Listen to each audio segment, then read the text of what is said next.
Hello les cousettes et les cousets, j'espère que vous vous portez bien. Aujourd'hui on se retrouve pour un nouveau tutoriel dans lequel on va réaliser une robe Cassiopée. Cassiopée, c'est le deuxième modèle de ma collection automne-hiver et je suis vraiment contente de vous la présenter puisque d'un point de vue inspiration c'est vraiment la version portable de ma robe de mariée que j'ai cousue cet été. En effet, j'avais expliqué en story sur Instagram et dans un de mes posts que je voulais réaliser une version portable de ma robe de mariée, donc c'est-à-dire une version où je reprends des éléments qui font sa singularité, et j'ai décidé de reprendre le décolleté cœur avec empiècement, la lichette boutonnière que j'ai utilisée pour boutonner le dos et bien sûr les boutons que j'ai recouverts dans le même tissu, le tout dans un style baby doll. Ici je porte vraiment la version classique de Cassiopée et c'est cette même version que je vais vous montrer dans cette vidéo. Je vous présenterai bien sûr toutes les variantes qui existent pour ce modèle et il y aura bien sûr les rajouts nécessaires dans la vidéo pour vous permettre de réaliser la variante de votre choix. Si jamais vous hésitez entre une version classique et une variante ou entre deux variantes, vous pouvez très bien aussi regarder les versions qu'ont réalisées mes super testeuses du 34 au 52, soit sur mon compte Instagram, soit sur le leur, ça se trouve il y aura encore plus de photos. Je vous mets donc le compte Instagram de toutes les testeuses qui ont réalisé la robe Cassiopée et qui ont rendu possible la commercialisation du patron. Je suis aussi très heureuse de vous annoncer que comme pour la robe Gabrielle, j'ai travaillé avec Toretto Tessuti qui m'a fourni tout le matériel nécessaire à la réalisation de la robe Cassiopée que vous allez voir dans cette vidéo. Pour la petite histoire, ça fait un moment que je suis Toretto Tessuti sur Instagram. Ils avaient posé une question sur pour nous, qu'est-ce qui représentait Toretto Tessuti, et j'avais répondu au sticker de la façon la plus concise possible, quelque chose du genre expert du textile et vision 360 du monde du digital. Ce que j'ai voulu dire, c'est que je trouve leur approche moderne dans leur communication. Je trouve ça très intelligemment pensé et en même temps très interactif avec les abonnés, les potentiels clients. C'est-à-dire qu'ils ne cherchent pas seulement à vendre du tissu mais également à conseiller au mieux qu'ils peuvent la personne dans son projet couture, et je trouvais ça vraiment sympa, sans compter leur site internet qui est plutôt ergonomique. Vous comprendrez donc facilement pourquoi j'étais vraiment contente d'être contactée par eux et j'ai pu échanger avec eux, apprendre à connaître aussi leur entreprise et leur présenter ma manière de travailler et aussi mon univers. Toretto Tessuti, c'est une entreprise qui est basée sur Nice en France. Depuis 12 ans, ils partagent leur expertise des matières upcyclées de qualité. Ils sélectionnent depuis des années des matières pour les métiers des arts et du spectacle, mais aussi de la mode et désormais pour les passionnés de couture. Toretto Tessuti ne produit rien, tous les tissus proviennent d'Italie et sont issus de fin de collection ou d'invendus qui n'ont pas eu de chance durant leur première vie. Ces tissus sont donc revalorisés pour avoir une seconde vie et sont mis à disposition.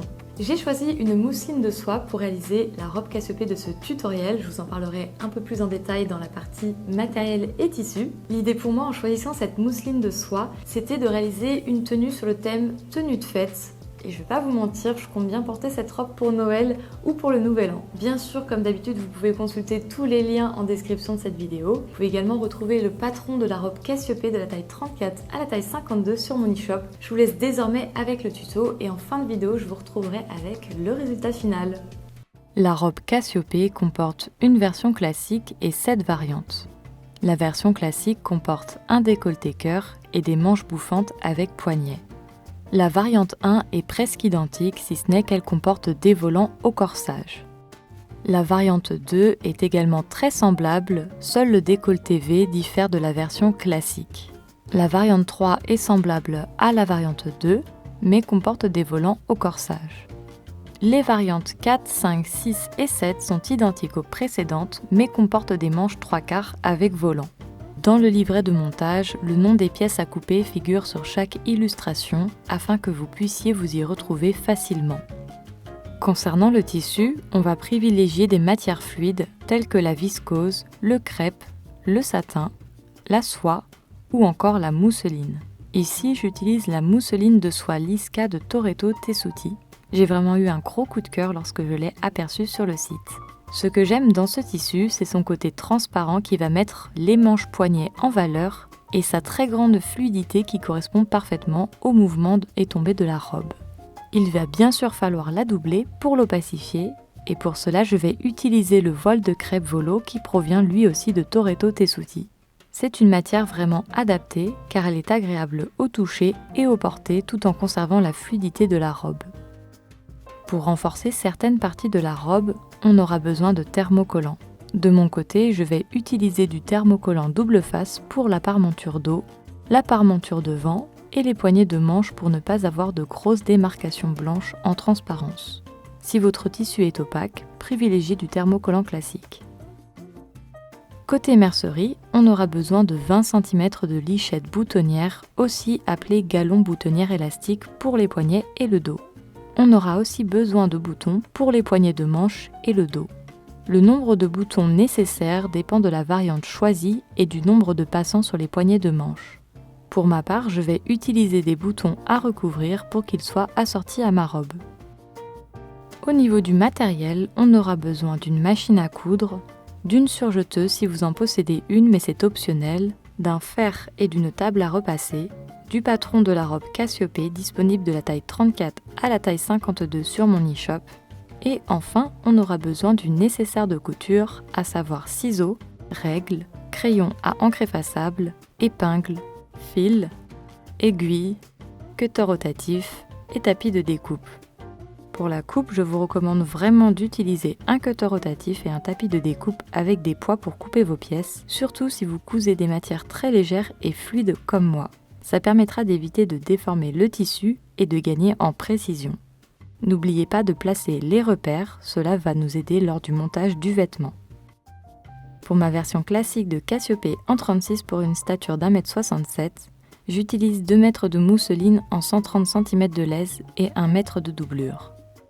Les valeurs de couture sont incluses et on obtient dans le tissu principal un devant milieu au pli et 2 devant côté, un dos au pli, 2 manches bouffantes, 2 poignets au pli, 2 empreintes en thermocollant des poignets auxquels on a retiré 1 cm de valeur de couture, 2 volants épais dont les mesures sont issues du tableau figurant dans le livret de montage et 2 volants fins.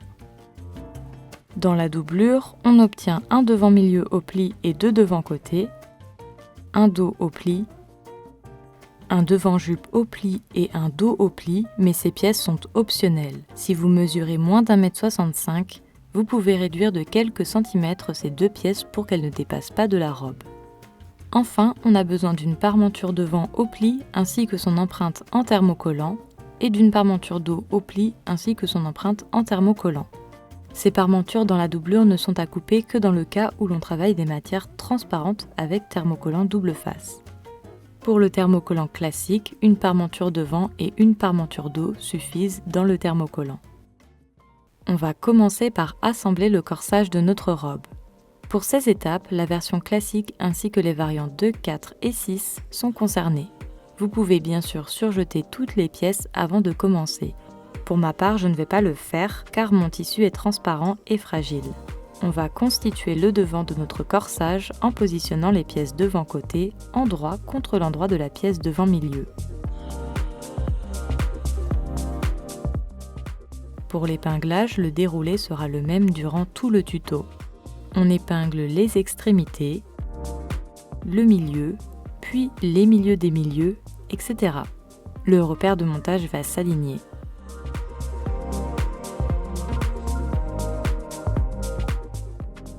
On va piquer à 1 cm du bord au point droit en longueur de point 2,5.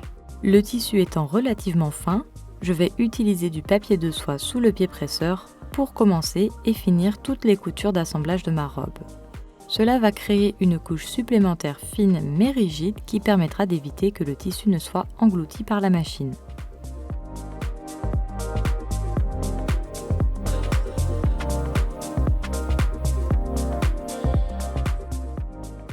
On peut maintenant retirer les bouts de papier de soie en les pinçant afin de les enlever en une seule fois. On ouvre les coutures au fer à repasser. Le repassage à chaque étape va être crucial dans le rendu final de notre robe. On positionne les pièces devant et dos, endroit contre endroit. On épingle les épaules et on pique à 1 cm du bord au point droit.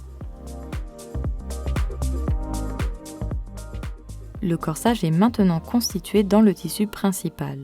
On ouvre les coutures au fer.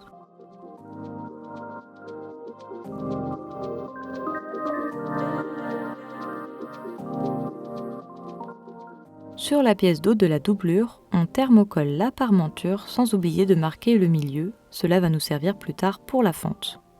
Puis on thermocolle l'autre face du thermocollant à la parmenture d'eau en tissu. Pour cela, on presse le fer à repasser sans vapeur en alignant la ligne repère.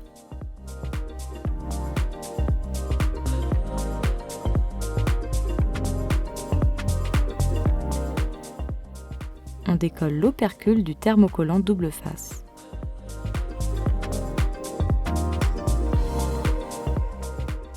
Et enfin, on presse la parmenture en tissu.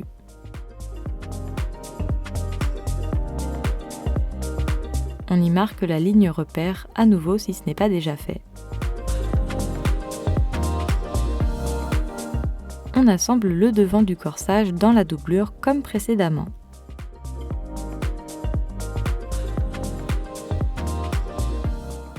Puis on thermocolle la parmenture devant.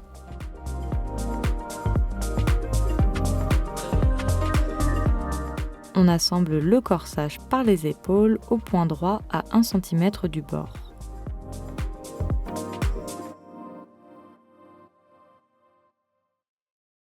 À ce stade, on obtient un corsage dans la doublure et un corsage dans le tissu principal que l'on peut désormais assembler par l'encolure. On positionne les corsages endroit contre endroit. On épingle le milieu du corsage devant, le milieu du corsage dos, les coutures épaules, puis les milieux des milieux.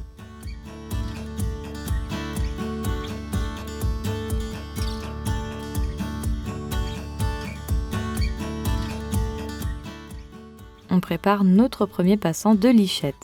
Pour cela, on découpe un passant et on va brûler les extrémités pour éviter que cela se désagrège dans le temps. On bâtit le passant entre la doublure et le tissu, sur le dos à 1 cm du bord en haut et presque à cheval sur la ligne de la fente. On va en effet un peu tricher, vous allez comprendre ça un peu plus tard.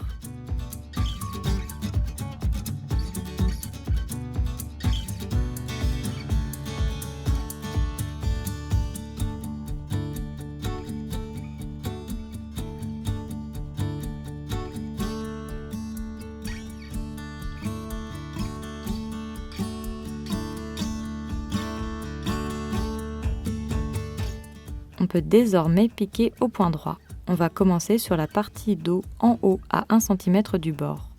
Lorsque l'on arrive quasiment au milieu dos, on va piquer à 2 mm du bord autour du trait de crayon que l'on a dessiné auparavant.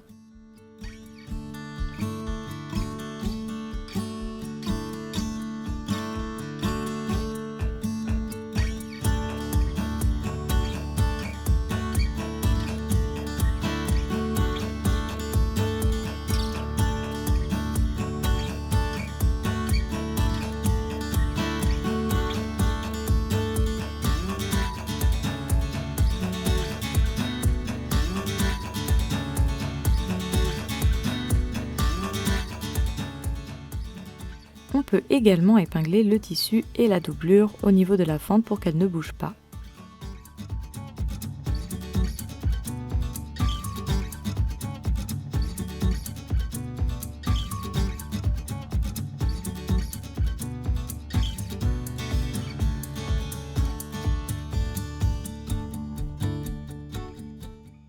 La lichette fait plus de 2 mm de large, c'est pour cette raison qu'elle a été légèrement centrée sur le trait de crayon et on va tricher un peu en cousant à 3 mm du bord à cet endroit-là. Lorsque l'on passe dessus à la machine, on n'hésite pas à passer plusieurs fois à cet endroit pour renforcer cette partie.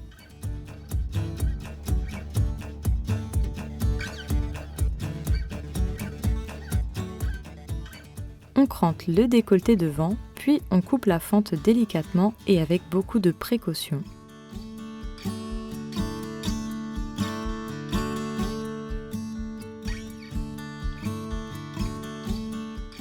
On va maintenant réaliser une sous-piqûre sur les valeurs de couture de 1 cm en couchant la valeur de couture du côté de la doublure. Cela va l'empêcher de ressortir sur l'endroit et grandement nous aider lors du repassage.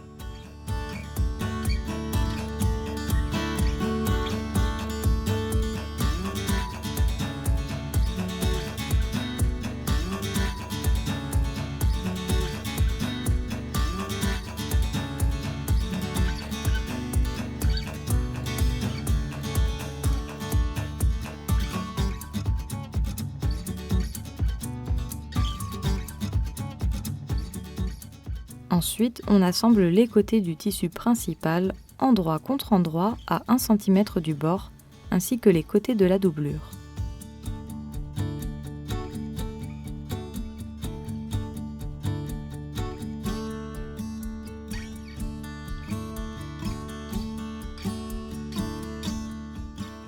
Pour finir, on divise en 8 les devants et dos du corsage en marquant des repères au crayon à encre effaçable. Pour les versions avec volant, à savoir les variantes 1, 3, 5 et 7, le montage du corsage va être différent. Le corsage avec volant est composé des mêmes pièces en tissu et doublure que précédemment pour le corsage devant, d'une pièce dos au pli dans la doublure, d'une pièce dos milieu au pli et de 2 pièces dos côté dans le tissu principal, et de 4 pièces volant corsage. Pour ma part, je les épingle instantanément après les avoir coupées pour ne pas galérer à les superposer. On va tout d'abord constituer les volants en cousant la partie extérieure du volant au point droit à 3-4 mm du bord.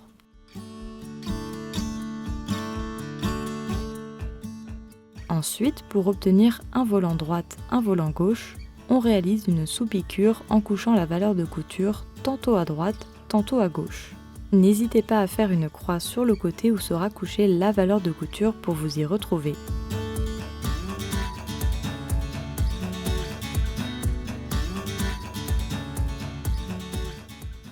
On repasse soigneusement et nos volants sont prêts.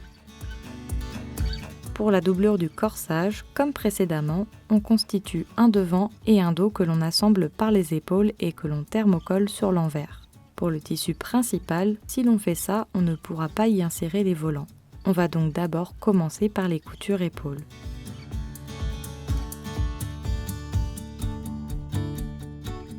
Une fois que les coutures épaules sont faites, on met de côté les pièces côté et on épingle les volants endroit contre l'endroit du milieu. Pour cela, on épingle le volant en faisant correspondre le repère à la couture épaule. Ensuite, on épingle les extrémités au niveau des repères devant et dos qui figurent sur le corsage. On épingle les milieux, puis les milieux des milieux. Au début, on va avoir le sentiment que le volant est plus grand que le corsage.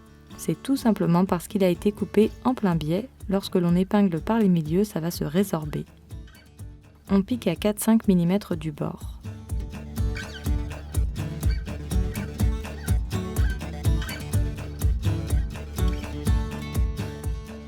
Ensuite, on épingle les côtés endroit contre l'endroit du milieu du corsage et on pique à 1 cm du bord.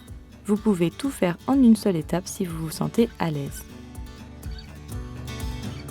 On repasse les valeurs de couture vers le milieu du corsage pour aider les volants à se coucher vers l'extérieur.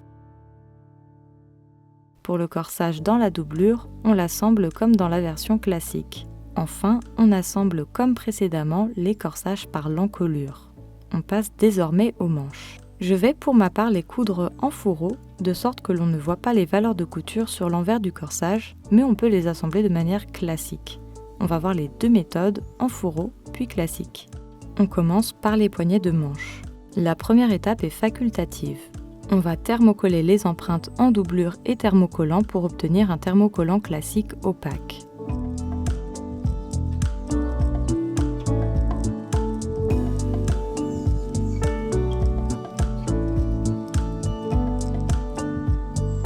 Sur le poignet en tissu, on marque un pli au fer à repasser endroit contre endroit.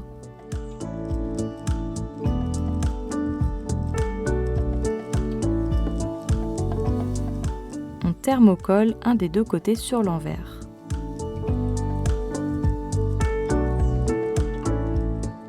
Puis, on rabat la valeur de couture en marquant le pli au fer. Ensuite, on coupe la lichette de sorte qu'elle tienne sur la doublure du poignet de manche. On va poser une lichette entre les deux épaisseurs passant vers l'intérieur, à droite pour un poignet gauche, à gauche pour un poignet droit. Si vous ne savez pas comment poser une lichette, je vous invite à visionner la leçon couture que j'ai faite à ce sujet. On va coudre les côtés au point droit à 1 cm du bord.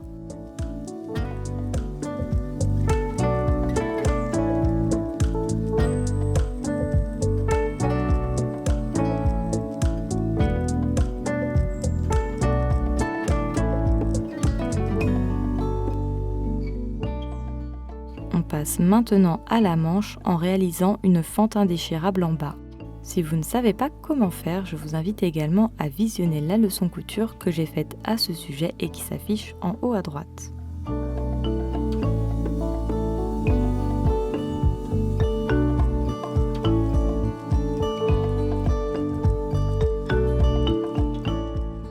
On assemble les côtés des manches endroit contre endroit à 1 cm du bord au point droit et on ouvre les coutures. On pique 2 fils de fronce au bas de manche avec un point droit de la plus grande longueur de point possible à 1 cm de la fente et on pique également 2 fils de fronce sur la tête de manche en suivant les repères de fronce devant et dos. On va maintenant assembler les poignets aux manches. Pour cela, on fronce le bas de manche de sorte qu'il fasse la même longueur que le poignet.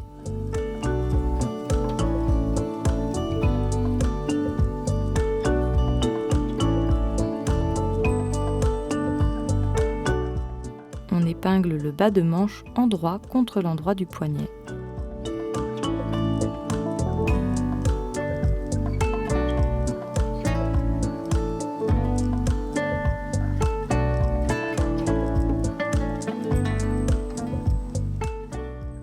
On pique à 1 cm du bord. On peut maintenant rentrer la couture d'assemblage à l'intérieur. On bâtit la piqûre qui va refermer le poignet de manche à l'aide d'un fil et d'une aiguille. Et pour finir, on pique sur l'endroit à 2 mm du bord. On passe maintenant à l'étape délicate qui consiste à assembler la manche au corsage en fourreau. On épingle la manche endroit contre l'endroit du tissu principal, d'abord au niveau de la tête de manche, puis au niveau de la couture côté.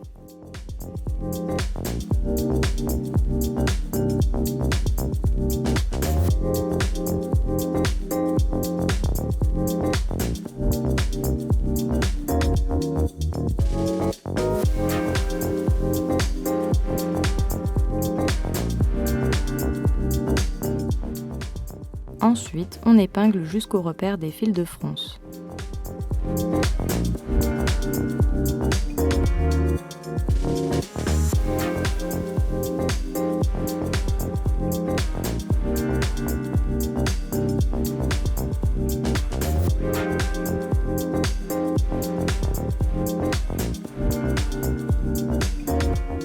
On va froncer grossièrement le devant et le dos de la tête de manche pour résorber l'embut.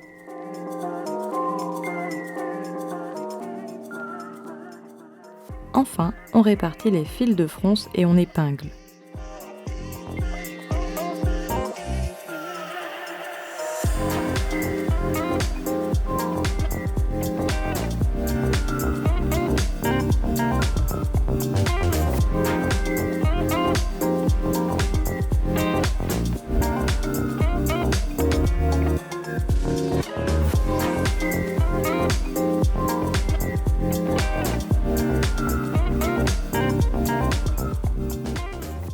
On pique à 1 cm du bord au point droit.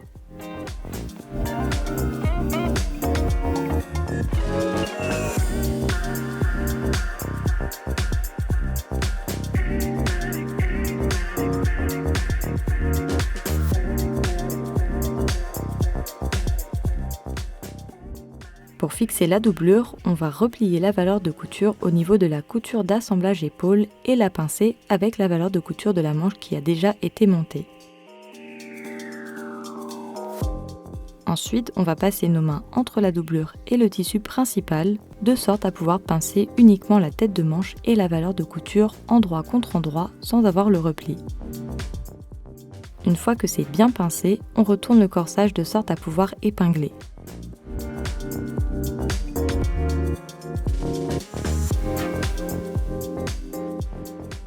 La manche se retrouve alors prise en sandwich entre le tissu principal et la doublure.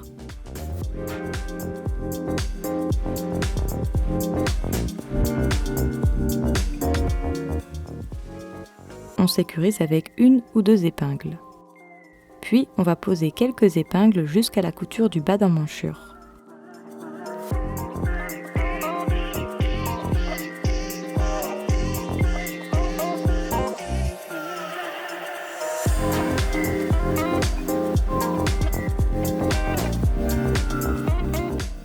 On ne va pas pouvoir épingler tout le tour et c'est totalement normal, c'est le même principe que lorsque l'on double un corsage sans manche. On pique à 1 cm du bord sur la piqûre précédente.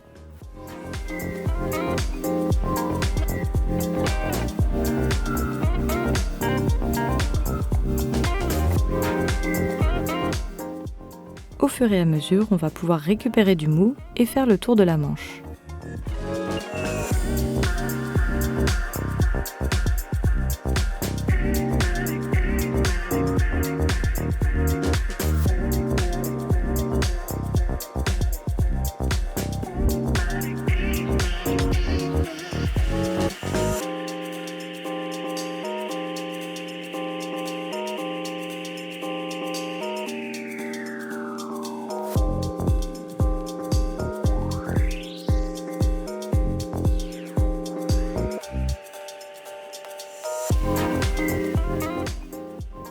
En retournant le corsage sur l'endroit, on peut voir que la manche est bel et bien montée en fourreau.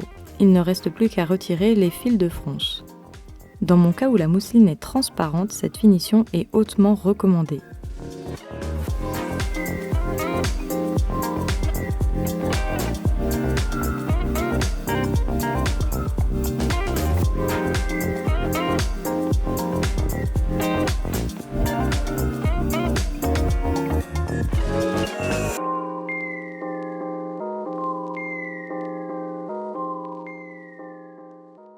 Pour les variantes 4, 5, 6 et 7 avec manche 3/4, on va avoir besoin de 2 pièces manche 3/4 et de 4 pièces volant de manche. On va constituer les volants de manche en piquant l'extérieur du cercle, endroit contre endroit, à 4-5 mm du bord. On réalise une sous-piqûre et on repasse.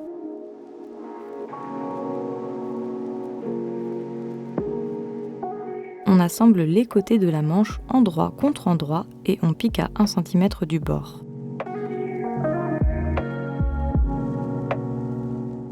On passe 2 fils de fronce sur la tête de manche, en bas de la manche, mais également sur le cercle intérieur du volant. Cela va permettre d'obtenir un effet plus volanté et resserré à l'avant-bras.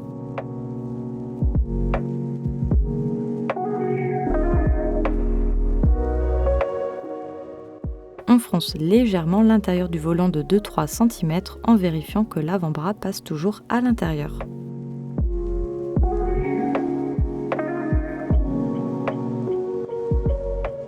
Enfin, on assemble endroit contre endroit le volant au bas de manche. Pour fixer la manche au corsage, on répète les mêmes opérations que précédemment en épinglant la tête de manche endroit contre endroit de la couture épaule du corsage, puis au niveau du côté, mais en prenant cette fois-ci le tissu principal et la doublure de l'emmanchure du corsage. Il s'agit de la méthode classique d'assemblage d'une manche.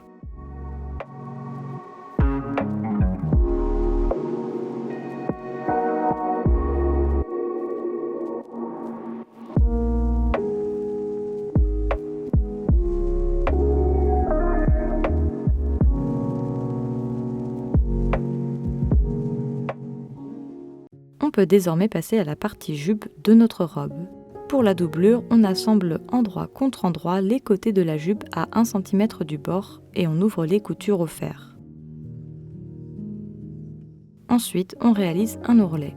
Pour cela, on réalise une piqûre au point droit à 8 mm du bord. Cela va nous servir de guide. On marque un premier pli au fer, puis un deuxième.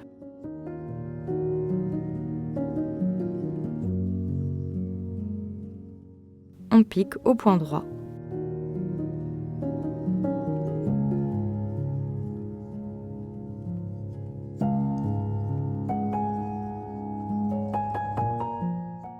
Ensuite, on épingle la jupe à la doublure du corsage, endroit contre endroit, en faisant se correspondre les coutures côté.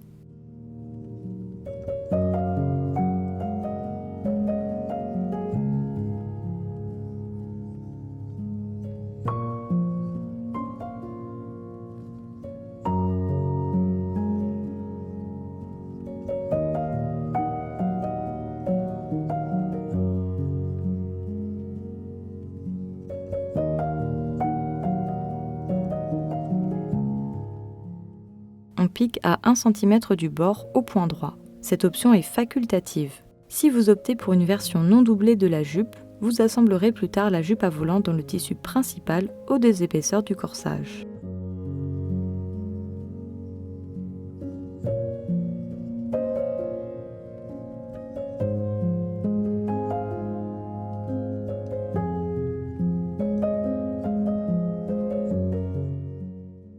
On peut maintenant constituer la jupe à volant dans le tissu principal. Vous pouvez vous référer au tableau dans le livret de montage pour connaître les dimensions de vos panneaux. On divise en 8 les parties supérieures et inférieures des volants épais en marquant des repères au crayon à encre effaçable. Sur la partie supérieure des volants épais, on passe également 2 fils de fronce. On divise en 8 la partie supérieure des volants fins et on passe 2 fils de fronce.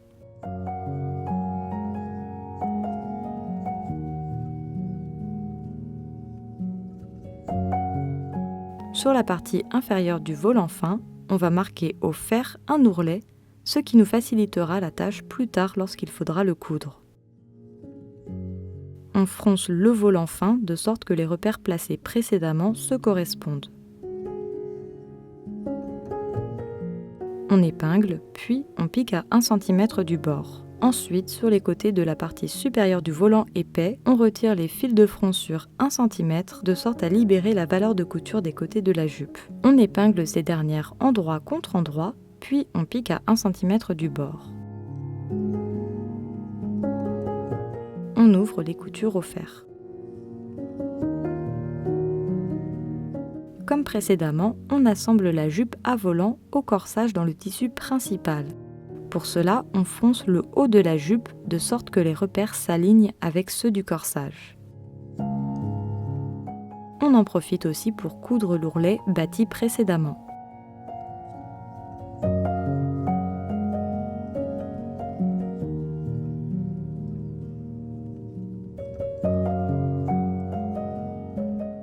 On épingle la jupe au corsage, endroit contre endroit, en faisant se correspondre les repères.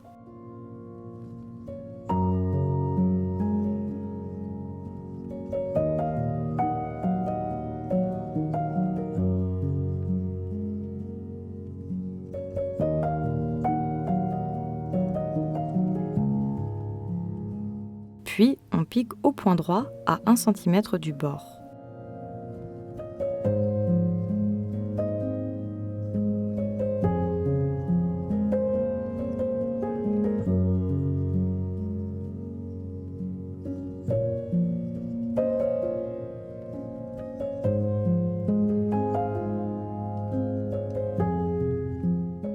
Il ne nous reste plus qu'à coudre les boutons. Si vous souhaitez les recouvrir mais que vous ne savez pas comment faire, je vous invite à nouveau à visionner la leçon couture que j'ai faite à ce sujet et qui s'affiche en haut à droite. On coud le bouton du haut du dos de la robe.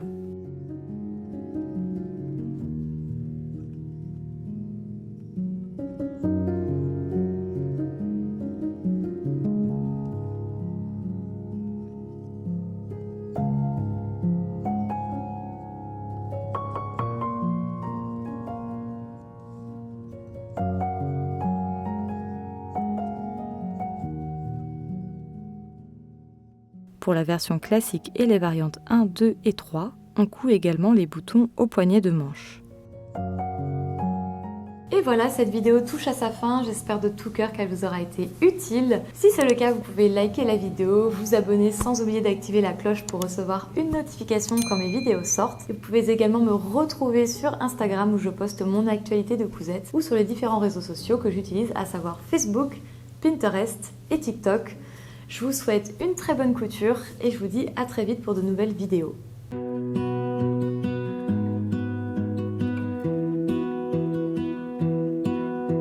I lose my breath whenever I see you. You stole my heart, what is it that you do? My life was great till you added colors. Like the moon needs the sun, we don't care about the others. You say